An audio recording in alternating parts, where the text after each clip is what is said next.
Welcome to this presentation of Population at the Speed of Life, prepared specifically for Union County. Since this is mainly a visual presentation, let's start with some eye candy. The East Tennessee region in 1950. Union County highlighted. Fast forward to 2010, 60 years of growth at the speed of life. Hi, I am John Lamb, producer and presenter of Population at the Speed of Life. I am retired after almost 22 years as Blount County Director of Planning. I am also President of East Tennessee Quality Growth, or ETQG, covering the 16 counties shown on the map. East Tennessee Quality Growth is a 501c3 nonprofit organization with mission to promote regional and local dialogue along with regional cooperation and local action. This presentation is part of outreach by East Tennessee Quality Growth to Union County. Understanding population growth and change is important for various undertakings, whether you are in government, a civic group, a nonprofit service organization, or a business.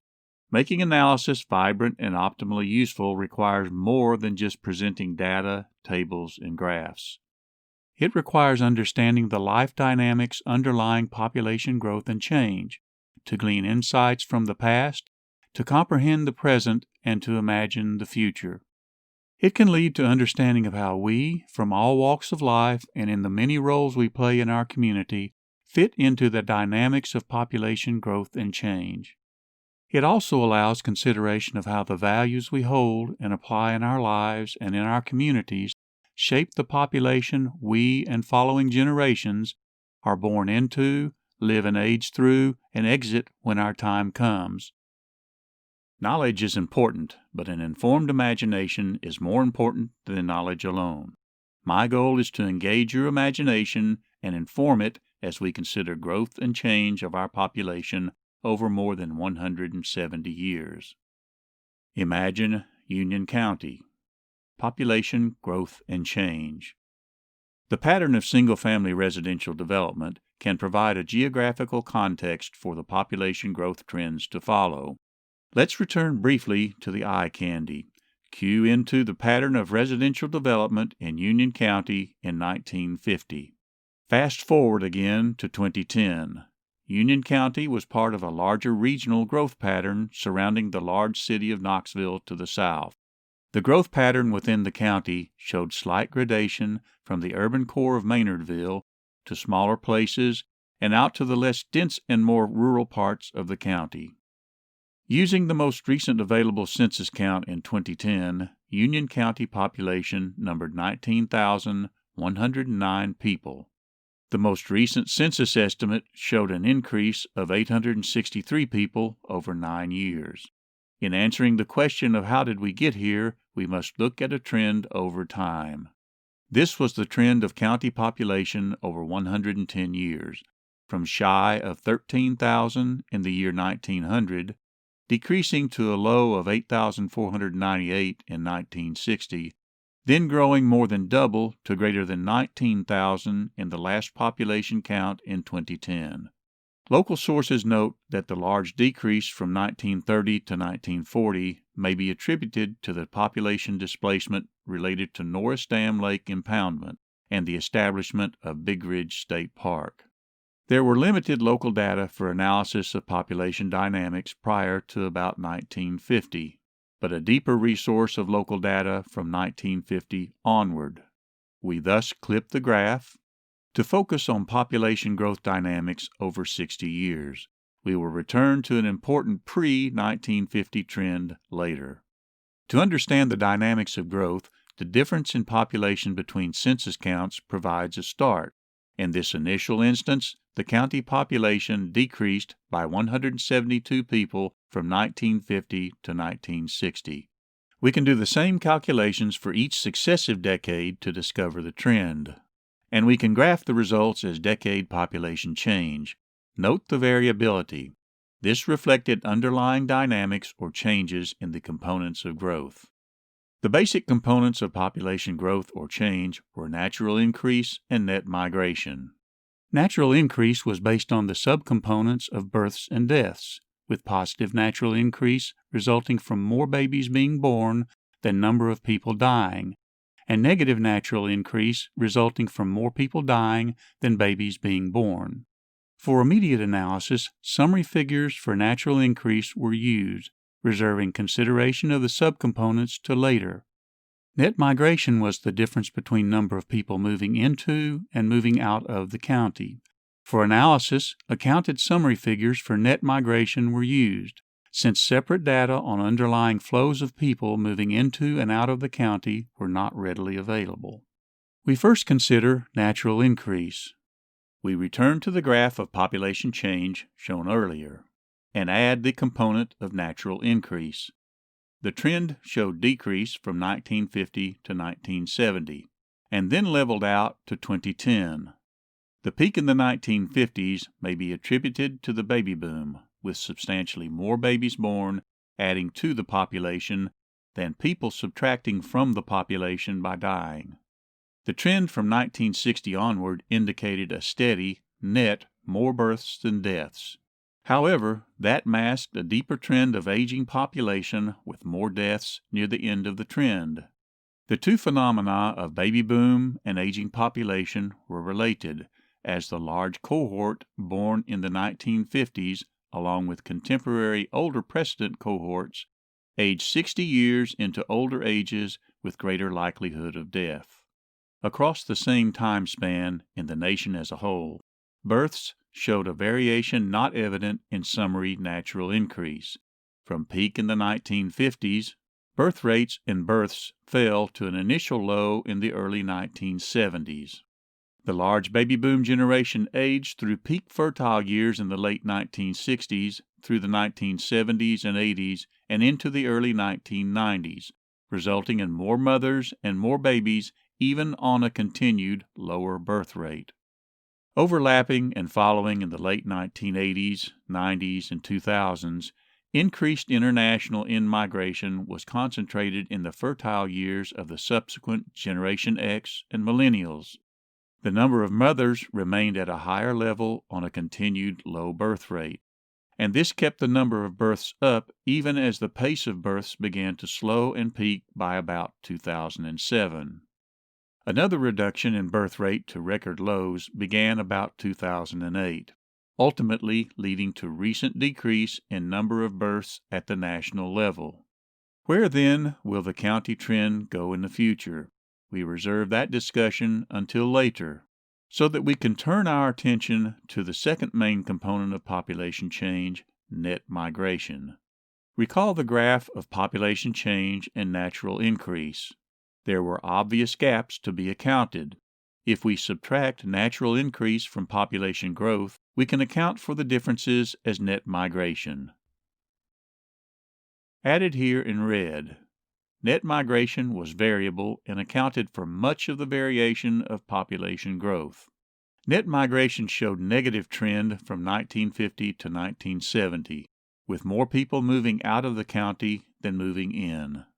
The remainder of the decades after 1970 showed positive trend, with more people moving into the county than out. This led to a varied influence on population change, with heavy outmigration overcoming strong natural increase resulting in population decrease from 1950 to 1960. Outmigration continued from 1960 to 70, but at a much lower level, allowing a reduced natural increase to form the basis for positive population growth. This changed dramatically for the next 3 decades, from 1970 to 2000, with in-migration dominating the trend of population growth. This changed dramatically again from 2000 to 2010, as net in-migration fell below the level of natural increase, allowing natural increase to again dominate population growth, but with population growth much less than the previous 3 decades due to greatly reduced in-migration.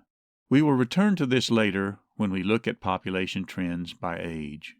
But first, we can track another notable underlying shift across the decades. The outmigration of the 1950s and 60s was due in part to people moving out of rural areas, with agriculture reaching the end of a long-term decline as employment generator. This shifted strongly to job-related in-migration as the county population trend was increasingly influenced by the larger Knoxville metro job market, with some addition of retirement in-migration. Much of this growth was concentrated in and around the established towns and places in the county. So, what may the future of net migration look like? We can add that to the question we had before on the future of natural increase. And we can begin to find answers as we consider population estimates published by the U.S. Census Bureau each year, extending our analysis from 2010 to most recent estimates for 2019. Armed with this information, we can begin to imagine a near future. The variable trend of county growth continued from 2010 to 2019, decreasing from 2010 to 2014, and then increasing to 2019, resulting in an overall increase in population. As before, we can calculate the differences between estimates to show population change for the 9 years of the sequence.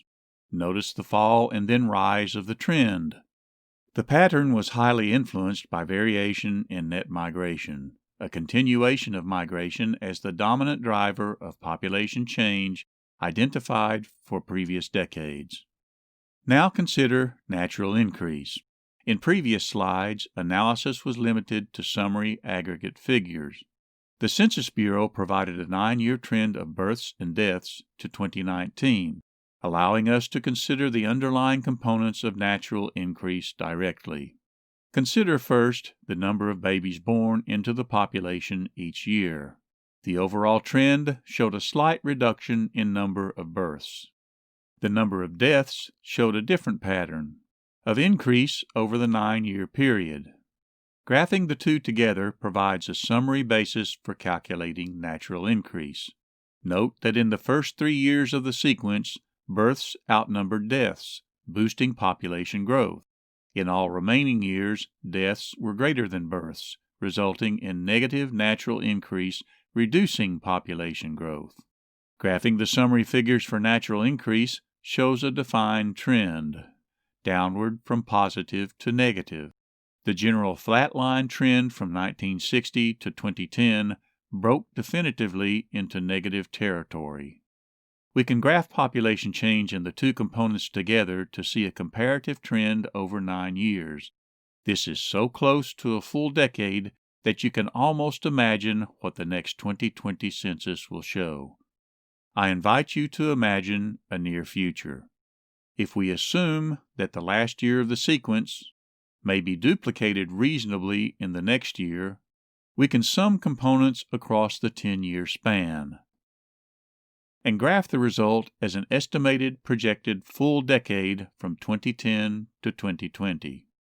We then can add our graph from previous consideration of decade trends to allow recent and near future analysis.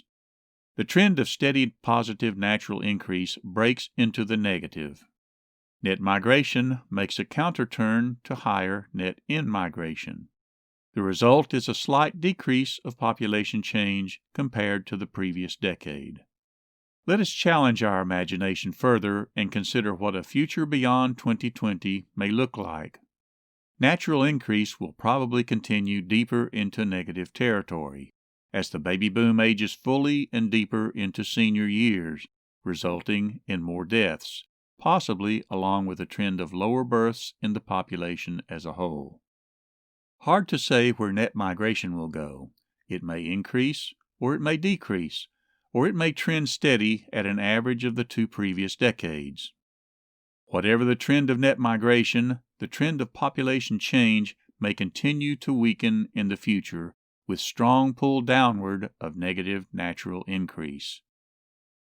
This probable dynamic is reflected in official projections published in 2019 by the University of Tennessee Center for Business and Economic Research, showing long-term trend into negative population change. Thus, the county is projected to enter a phase of slowed growth leading to decrease of population in the longer term. In the following analysis of age characteristics of population, we will use generations as markers. This was the trend in U.S. births along with generations by birth year. The beginning and ending years of generations may not match other published ranges, but suffice for present purposes. Approximate generation age groups were used to fit graphics of population characteristics by age for 5-year cohorts in the graphs to follow. Thus, graphic portrayal will be off by a year or two for the actual beginning and ending birth years of most generations. However, year boundaries and spans for Generation Y, also called millennials, and the following Generation Z were still being debated at the time of producing this presentation. Note that the millennial generation in blue is shown as a 21-year span to the year 2000. Some argue that the span for the millennial generation should be closer to 16 years, bringing Generation Z about 5 years further into the graph. Some would limit the span of Generation Z to about 15 years, making the sequence of Generation X, Millennials, and Provisional Generation Z approximately the same spans. These provisional adjustments were introduced into the analysis to follow at appropriate points for the narrative. But for now, we focus on the baby boom. Net migration was the dominant component defining recent trends in population growth or change. We can gain further insight into this component by looking at variation across age of the population. We highlight the baby boom for illustration, since it was the generation that spanned our base data from 1950 to 2010. We also highlight the senior population for evidence of retirement migration into the county. Our immediate task is to disaggregate the decade summary figures we saw earlier. We focus first on the decade 1950 to 1960, move the graph to the corner of the frame, and disaggregate the summary decade figure into net migration by 5-year age groups, from 0 through 4 years old on the left to 75 years old and older on the right. We highlight the approximate age range of baby boomers present at the end of the decade in 1960 as our reference population marker. And we note the net migration pattern, keeping track of whether there was overall out-migration, shown predominantly below the zero axis, here by label down, or net in-migration, shown above the zero axis by label up when that occurred in subsequent decades. As we follow the tracking by decade to 2010, the decade of 1950 to 1960 showed overall out-migration labeled down. We now follow the tracking in successive graphs. Down overall for 1960 to 70, a switch to strong up for 1970 to 1980, continuing up for 1980 to 1990, a pronounced surge up for 1990 to 2000, and finally a continuation to moderate up for 2000 to 2010. Remember the overall decade-to-decade pattern of baby boom net migration for future reference. Down, down, up, up, up, up. As meanwhile, we turn to consideration of the senior population and retirement migration. Some report receiving promotional information from the American Association of Retired Persons, or AARP, beginning as early as their 50th birthday, and this seems to ramp up at age 55. 60 to 64 years old is considered by some as early retirement age. However, traditionally, age 65 has been the indicative age for retirement and Social Security benefits, and 65 has become the standard starting age for defining the senior population. For some of the following analysis, the ages from 55 to 64 were presented as extended context for narrative. Traditional retirement age is highlighted on the graph of net migration by age from 1950 to 1960. Note that overall net migration was negative but very small for traditional retirement years, and also for age 55 and older. Fast forward to the decade 2000 to 2010. The net migration pattern became more pronounced and positive for traditional retirement age and also for the extended ages 55 and older. Given the uneven pattern of net migration in younger years, calculating percent of total migration becomes meaningless. But visual interpretation shows that a substantial portion of overall net migration was accounted to traditional senior retirement years. The same can be said about the portion of overall population growth accounted to senior years. Using the extended ages of 55 and older, net migration accounted for even greater portion of overall population growth in the decade, probably constituting a majority. Some local observers have noted that the strong outmigration at age 75 and older may be due to lack of long-term care facilities in the county, with older persons requiring such services having to go elsewhere. Let's pause for a moment to consider what seems to be an odd variation, a noticeable decrease to net outmigration in age groups from 20 to 29. What could cause such a major variation in the pattern for those ages? Let's think this through.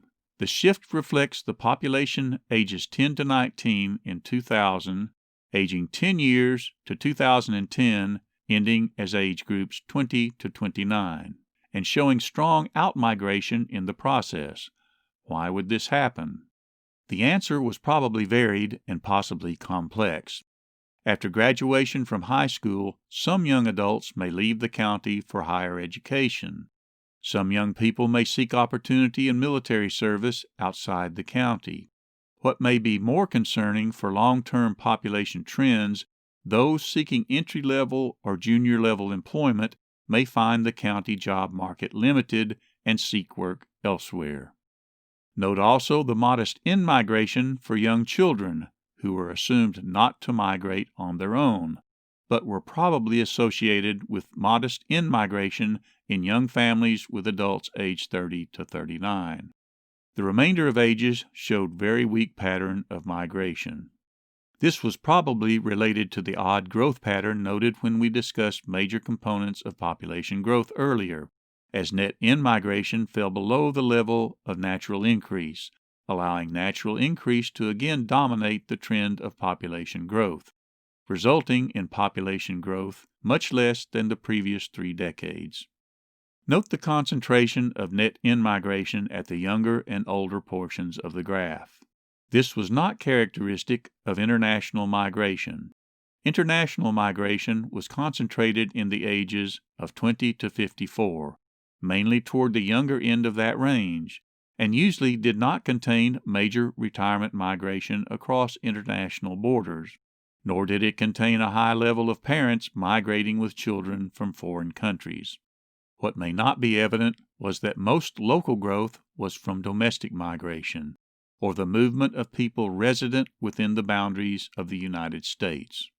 This was confirmed in population estimates by the U.S. Census Bureau for 2010 to 2019.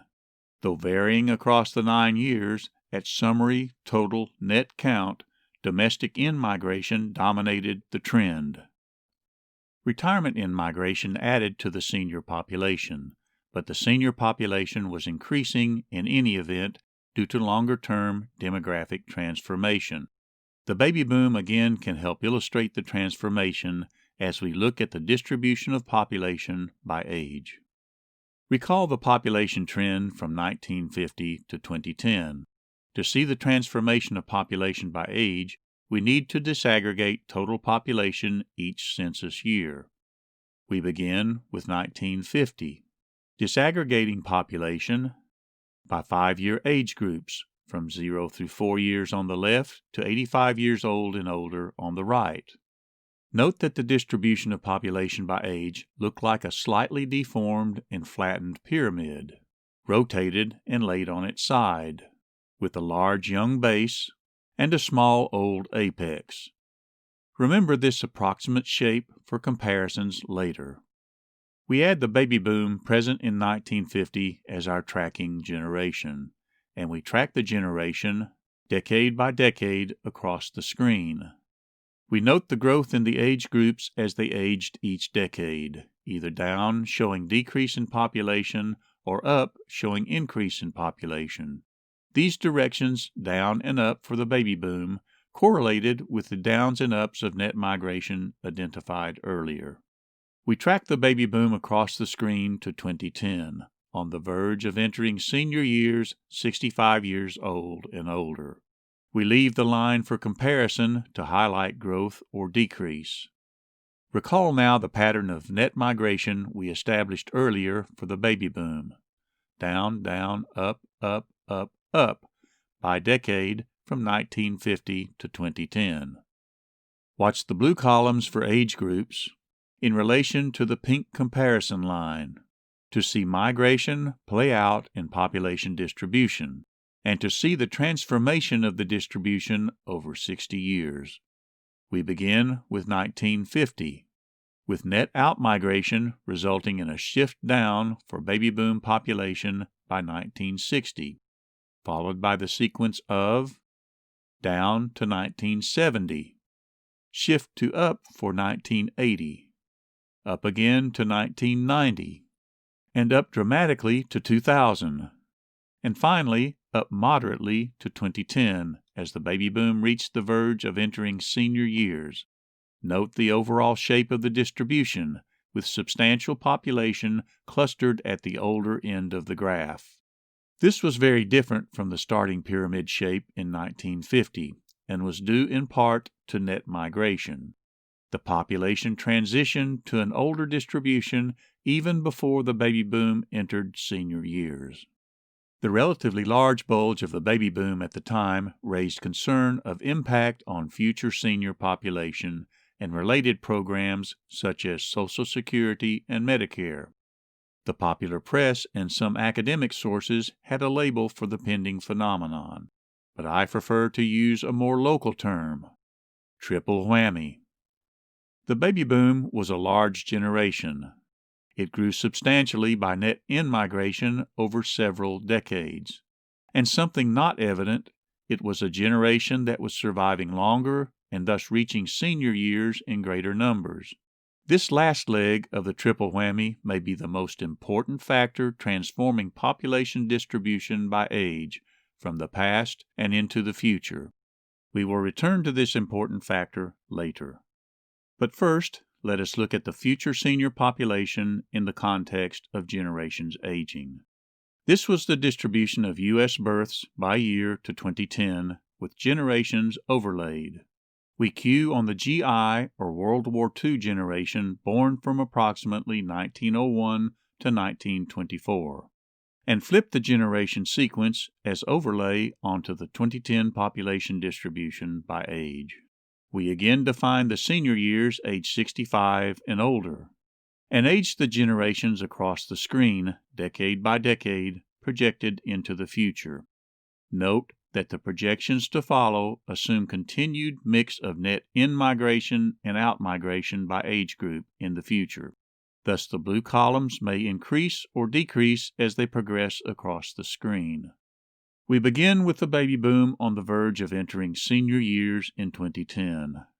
Using official projections published in 2019 by the University of Tennessee Center for Business and Economic Research, we see the baby boom aged to 2020, with a large portion of the generation entering senior years.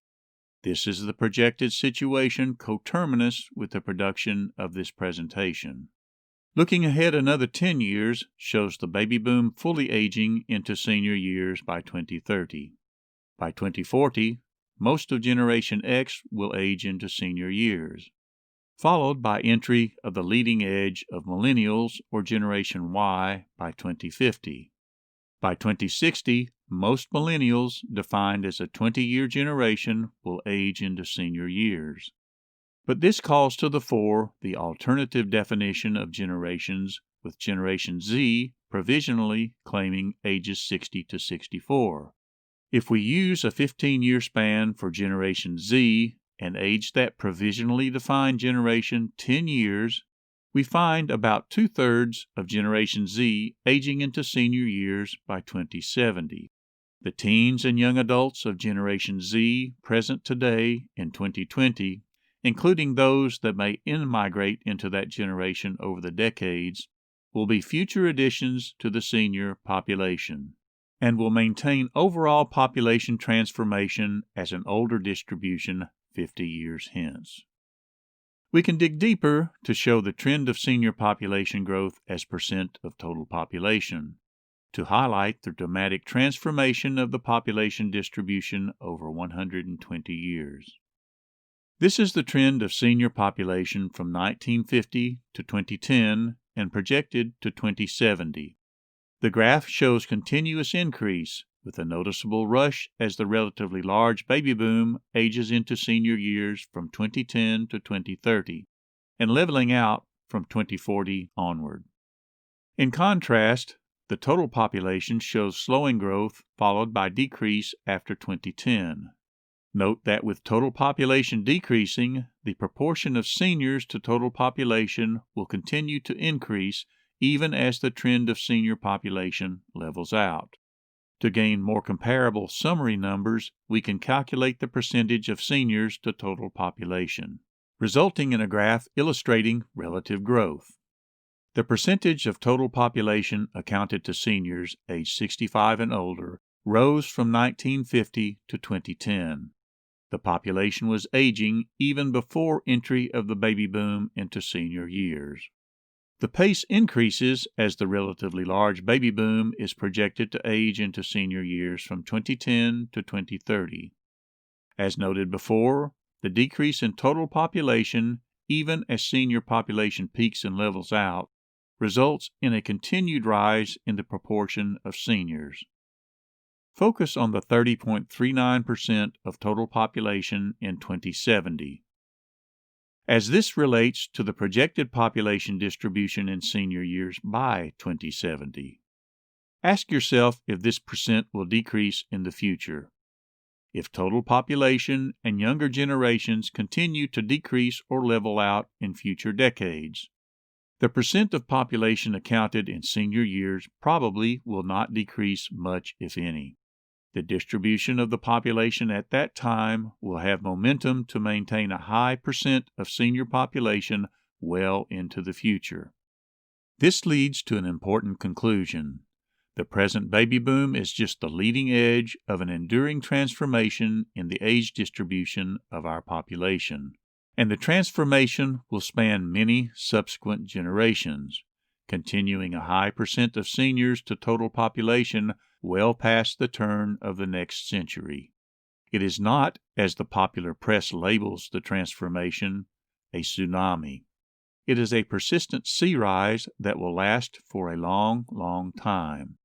It involves generations present in the population today in 2020 and will involve subsequent generations to come for the remainder of the century and beyond. Let us pause for a recap of what we learned and imagined to this point. We established a continuous population trend from 1900 to 2010 and projected to 2070. Most of our initial analysis focused on the years 1950 to 2010 to illustrate underlying growth dynamics of natural increase and net migration. Natural increase showed a trend of decrease early on, then trended steady from 1960 to 2010. Net migration was more varied and was the stronger determinant of trends in population change. We used our imagination to extend analysis to 2020 and the near future to show that deaths would substantially outnumber births and natural increase would shift into the negative, providing a substantial drag on the still prime determinant of population growth, net migration. Projections indicate that population growth will slow to about 2030 and then begin to decrease, as the interplay between substantial negative natural increase and variable in-migration continues. Along with all of this, we saw a transformation of the population, with seniors aged 65 and older accounting for a progressively greater percentage of the total population, with momentum through many generations to carry the transformation into the future and beyond the turn of the next century. What was not as apparent in relation to the aging transformation was a powerful factor which had its origins as far back as the turn of the century in 1900. Nationwide, people undertook to improve public health, medicine, nutrition, education, and overall prosperity. These and other improvements combine to extend lives and push deaths to older ages. The underlying trend was summed in the very important demographic component of population growth and change: survival. We got a heads up when we identified surviving longer as a third leg of the impending triple whammy, with the baby boom on the verge of entering senior population in 2010. To facilitate consideration of this important factor, we use a series of U.S. survival functions every 10 years from 1900 to 2000. The graph portrays expected survival of a cohort born in a given year, here 1900, assuming the death rates by age at the time. In reading the graph, the numbers reflect percent of total population expected to survive by year of age. As example, in 1900, you would expect 80% of the babies born would survive to age 5. That means that you would expect 1 in 5, or 20%, of babies born in 1900 to die before age 5. The graph is essentially the inverse of the death rate. As the graphs progress decade by decade in following frames, the movement of the graph line will go up, though some may perceive a bulge progressing to the upper right. In any event, the movement tracks a continuous improvement of survival over 100 years. By the year 2000, the expected survival to age 5 reached close to 100%. This reflected a great leap of improvement from expected 1 in 5 deaths in 1900 to less than 1 in 100 deaths by the year 2000. Of note was the proportion of improvement that occurred prior to 1950. Most of the improvement in survival happened from 1900 to 1950, especially for the younger population, and most of that was due to the dramatic increase in survival for the population younger than 5 years. There also was a cumulative improvement of survival across all ages, such that a baby born in the year 2000 could expect to greet a near 100% year-to-year survival well into its adult life, and expect its cohort to survive to age 50 and older in high numbers. Survival is a powerful concept in considering population dynamics, but most people do not think in terms of demographic survival, tending to think more in terms of how long will I live. Period life expectancy at birth is a computed measure of average length of life for a cohort in a given birth year, assuming mortality or death rates by age in that year. Life expectancy showed considerable improvement from 1900 to present. We will turn to that in a moment. But first, life expectancy as a single measure allows us to highlight some important differences that have underlain aggregate data presented up to this point. We focus on more recent trends from about 1970 to 2010. There was substantial difference in life expectancy between white and black segments of our population, showing a narrowing over time, but with the white population living on average about 4 more years than the black population in 2010. In contrast, Hispanic and Asian Americans lived on average about 3 and 6 years more than the white population, and thus 7 and 10 years more than the black population. Another important difference was between male and female. Females had a longer life expectancy than males. This was true for both white and black segments of the population, with white and black females outliving both white and black males. Calculating life expectancy at age 40 for men and women and correlating with income shows that higher income women outlived lower income women and consistently outlived men at all paired income levels. The variations were substantial, with a difference of 10.1 years in life expectancy between high and low income women, and a difference of 14.6 years between high and low income men. Income also had differential effect over time, with improvement in overall life expectancy led more by improvement within the upper income population, and the lower income population neither showing improvement nor adding to aggregate life expectancy. We now turn again to the aggregate. over 109 years, from 1900 to 2009, life expectancy at birth improved substantially with addition of more than 30 years of expected life. We got to this point in two distinct jumps. First, a relatively rapid improvement with much variation to about 1950. Second, a pivot to slower improvement with less variation off the trend line. This was consistent with the trends we saw earlier in survival, pre-1950 to post-1950. The trend had momentum to more recent times with some variation. Recent trends showed a downward drift from 2013 to 2018, which reversed by 2019.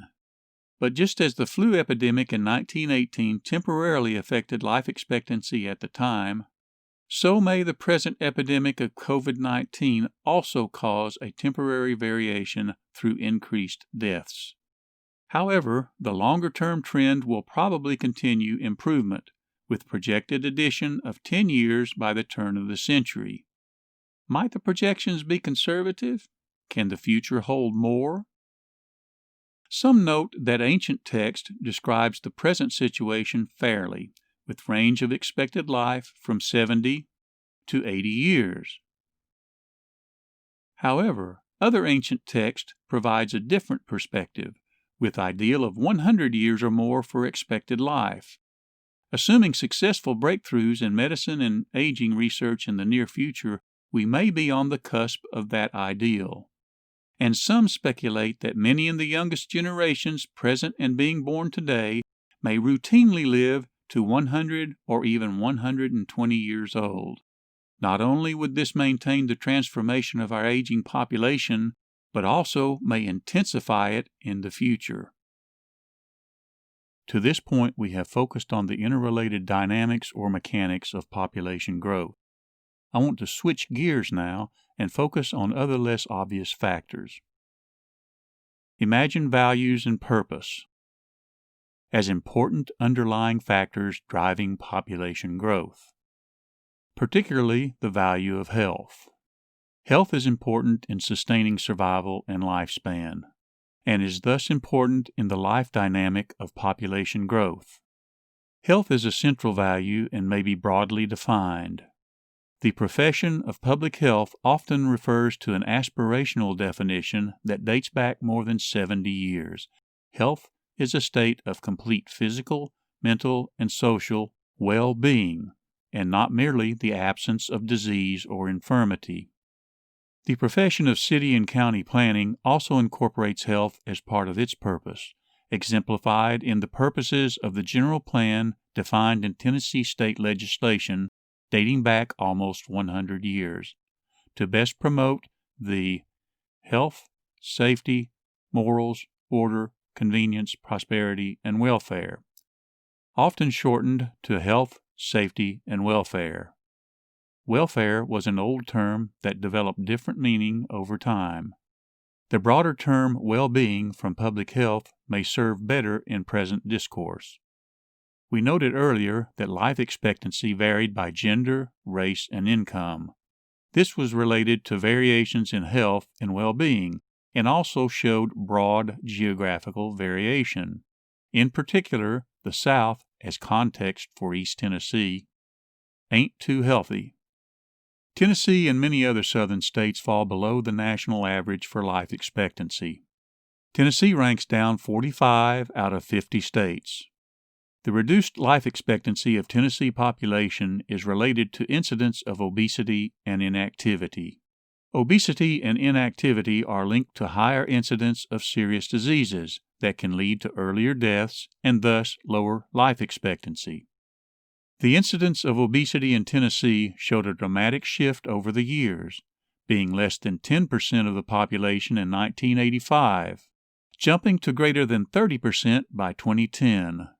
Some call this an epidemic that is adversely affecting the health of a large portion of the population. The epidemic goes hand in hand with inactivity of the population, with Tennessee again showing adverse ranking along with other southern states. So, what is the prescription for better health and longer life? Dr. Bob Overholt of the local public television health and medicine show recommends exercising, eating properly, getting a good night's sleep, and including laughter in your life. Exercise in particular is important and can have beneficial effect on health and well-being comparable to a blockbuster drug. And it can be an inexpensive prescription that includes routine activities of daily life in our communities. Health is related in many ways to our built environment in which we undertake those routine activities of daily life in our communities, and is an important part of quality growth. This is recognized in the profession of city and regional planning, particularly planning for active communities that can harvest the health benefits of exercise. The profession of public health also recognizes the importance of the built environment in sustaining well-being, and there is a growing literature on how we can build our communities to enhance health.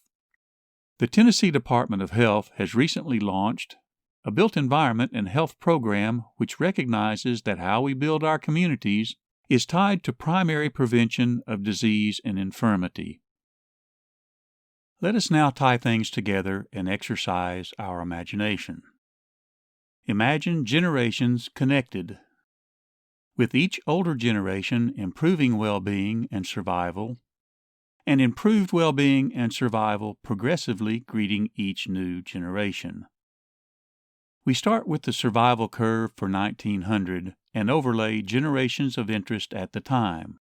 The unnamed 3 predecessor generations span ages in which they would have impact on the health and well-being of their contemporary and future population.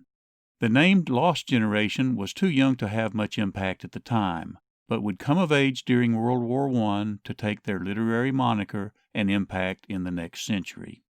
Let us now fast forward 50 years to find the predecessor generations aging out of high-impact years by 1950, with the lost generation in their prime, along with the GI or World War II's greatest generation, and the early years of the silent generation that would come of age at the end of World War II and shortly after.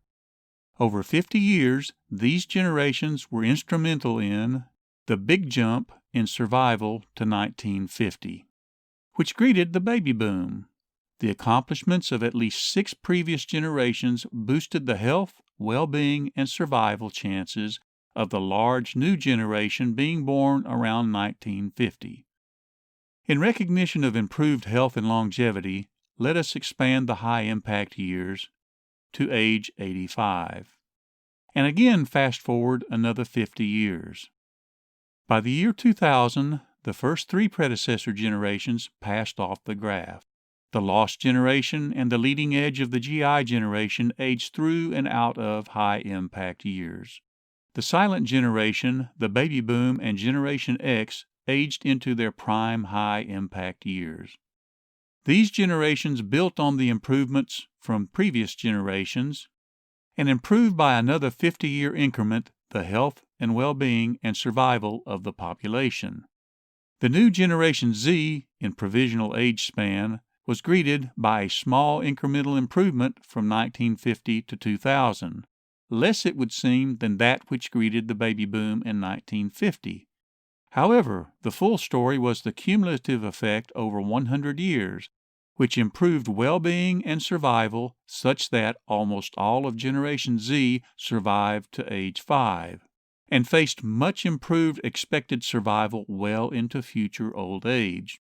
Let us again recognize the improvement in health and longevity, and expand the high-impact years to age 90. And let's project to get more recent, to 2020, coterminous with the production of this presentation.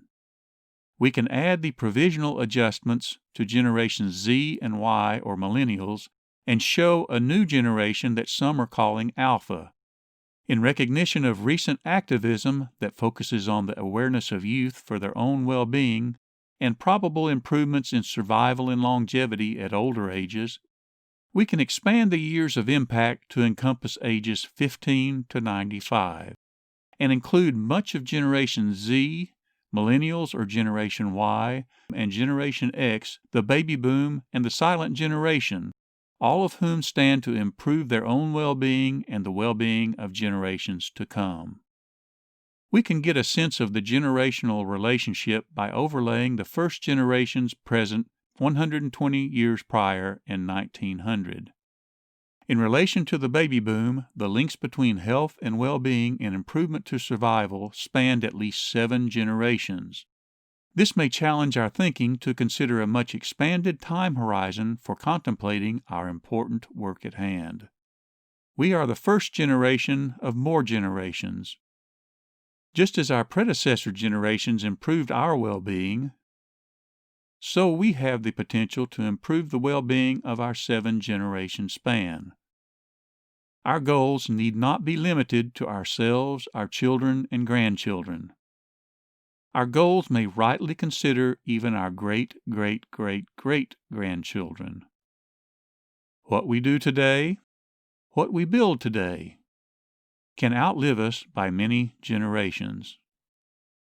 On a more personal note, the baby child, more likely the grandchild, and more likely still the great-grandchild you hold today, may live to hold your great-great-great-great-grandchildren, your 7-generation future.